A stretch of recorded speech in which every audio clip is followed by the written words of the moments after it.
Hey guys, welcome back to another vlog. This one is number 9 and we're back at Commerce to see if we can continue our win streak. I've heard that the consensus for playing in the LA rooms is that it's typically better playing between the hours of 4 and 11, whereas the best hours in Vegas are typically sometime right around after 7 and extend all the way to the early morning hours. So let's put that to the test. We'll be starting in the late evening to see if that has any impact on the overall session results. Within the first few hands of sitting down, we pick up ace-queen offsuit and raise to 30 after one limper. Only the big blind and limper end up calling. We're 3 ways to the flop of jack 6-4, where it's checked to me, and I continue for 50, and only the big blind ends up calling. The turn is a 3 of diamonds, which completes some draws, but when the big blind checks again, I fire for 115. After some deliberation, the opponent calls again. Now the river brings the 7 of diamonds, which is one of the worst river cards there are, and now the big blind perks up and decides to shove all in for another 250. We snap this one off and are shown ace... No, just kidding guys. We do not call with ace queen high, we do not pass go, and he does not collect 250. In this next hand, we have jack 10 on the button and raise to 20 after one limp. The big blind, who's without a doubt a recreational player, calls a 20, while the limper folds. The flop comes jack 7-7 with 2 diamonds, which is a pretty good flop for my hand. When it's checked to me, I bet 20 and the opponent calls. The turn is a 5 of diamonds and the big blind decides to check again. I bet 40 here and the big blind decides to go all in for 35 more. This line really doesn't make a whole lot of sense, but this opponent was a loose recreational player. When the river came a queen of clubs, I was still under the impression that I was in relatively good shape until the big blind showed 8-7 of clubs to win the pot. We were able to grab a table change, and the very first hand we get dealt is ace-king out of their gun, and we limp in for 5. The person next to act raises to 25, and the action folds all the way back to me, and I back raise to 90. After some thought, the opponent calls. The flop comes ace 10-4 with 2 hearts. I check, and the opponent bets out 125. This hand is already oddly played in a few ways. I limp re-raise the flop, which would probably be heavily weighted towards pocket pairs like jacks, queens, or kings.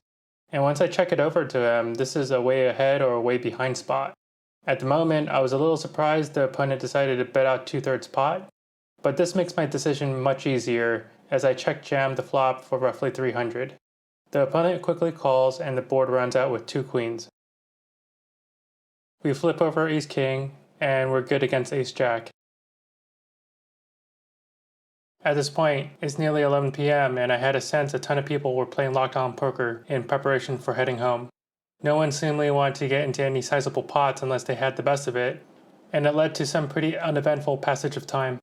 I ended up with a few premium hands that didn't get very much action in late trading. That said, it could also have been a table draw, so I believe I might have been looking around for a potential table change here and there, but to be honest, I don't really recall. Here we have a pretty easy squeeze spot. The button is never raising to 25 here with any real hand with half the table limping in, so it's time to raise and pick up the dead money. In this next hand, we have the exact same hand, 2 red jacks in the hijack. I open to 25 and get the cutoff, button, and big blind to call. I was expecting to get maybe 1 caller, but 3 of them, with 2 of them being in position? What could possibly go wrong here? The flop is 9-8-7, and now the big blind leads out for 65. I guess you could call this an exploitative fold, as the big blind has something like 200 left. Both the cutoff and button call here. On the turn, the big blind goes all in, and the cutoff calls. The river now pairs the top card, and the big blind shows ace-9 for the win. The cutoff had bottom 2 pair on the flop. I'm going to forewarn you, this upcoming hand is pretty ridiculous. Both ridiculously played by the main opponent, but much more so on my part. If you open the dictionary, I'm sure you find a picture of me next to the word. The early position player is our main opponent and had been raising to 20 with questionable holdings in questionable spots. This time is no different when he raises to 20 in early position.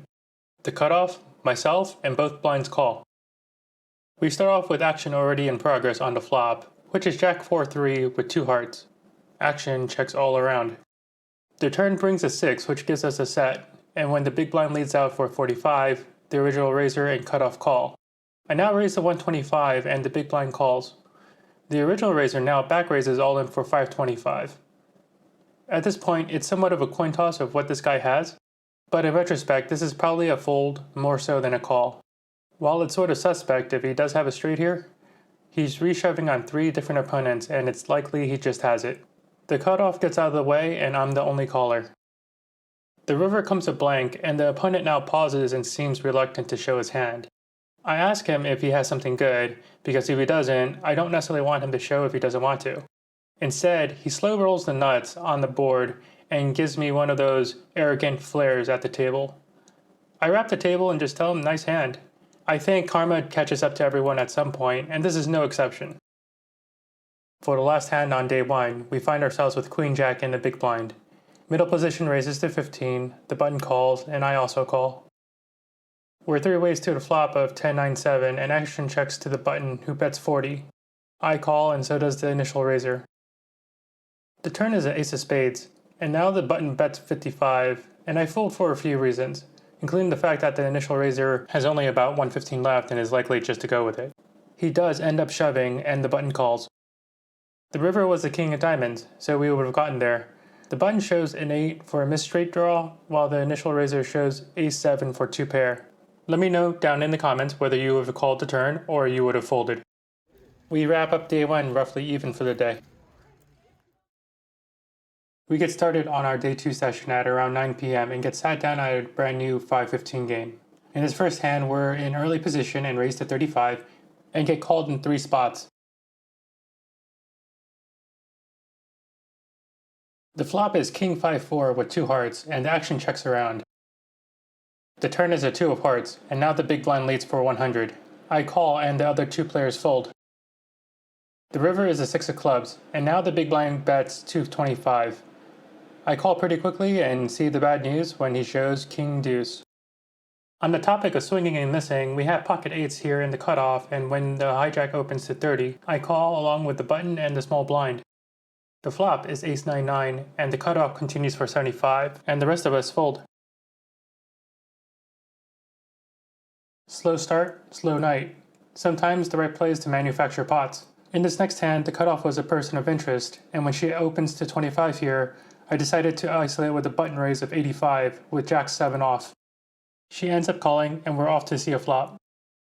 The flop is queen 7-4 rainbow, and when she checks it over, I continue here for 115 and she releases. This next hand is already in mid-progress. I have pocket queens in mid-position and raise to 35 and get the cutoff and another player to call. The flop comes 7-5-3 rainbow and we check this around.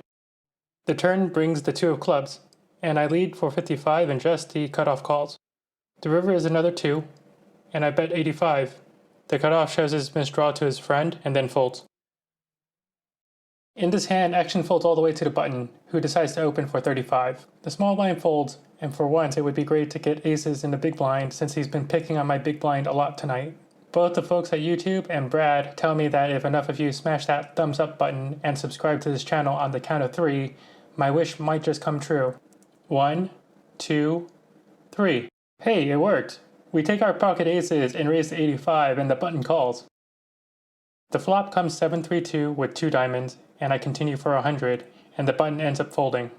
We didn't get a lot of value here, but it's the thought that counts. Thank you everyone who participated in entertaining my pipe dream of being a poker vlogger, and for those who didn't participate, that's okay, maybe next time. In this final hand, we have king-queen offsuit in the cutoff, and we see both the under the gun and the hijack limp in. I decide to raise to 75 here, and both come along for the ride.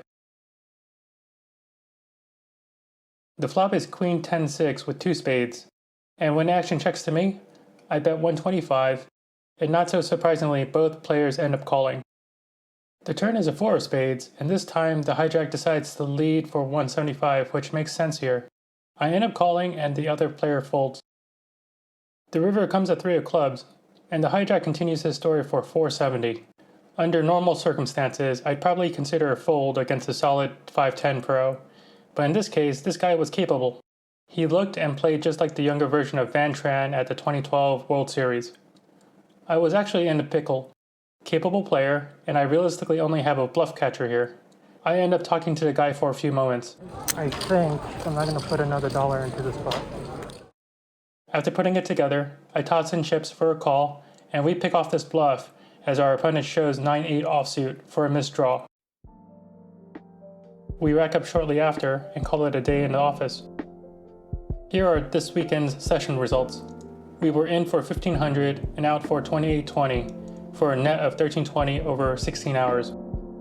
Schedule-wise, I think I'll be traveling to Las Vegas in the next few weeks to catch the tail end of the World Series.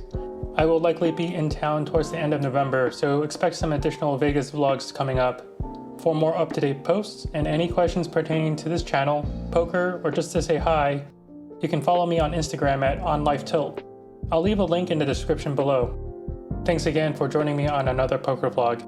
If you made it this far, please do not forget to like and subscribe to this channel so you don't miss any future videos. Take care of yourselves, stay safe, and see you next time.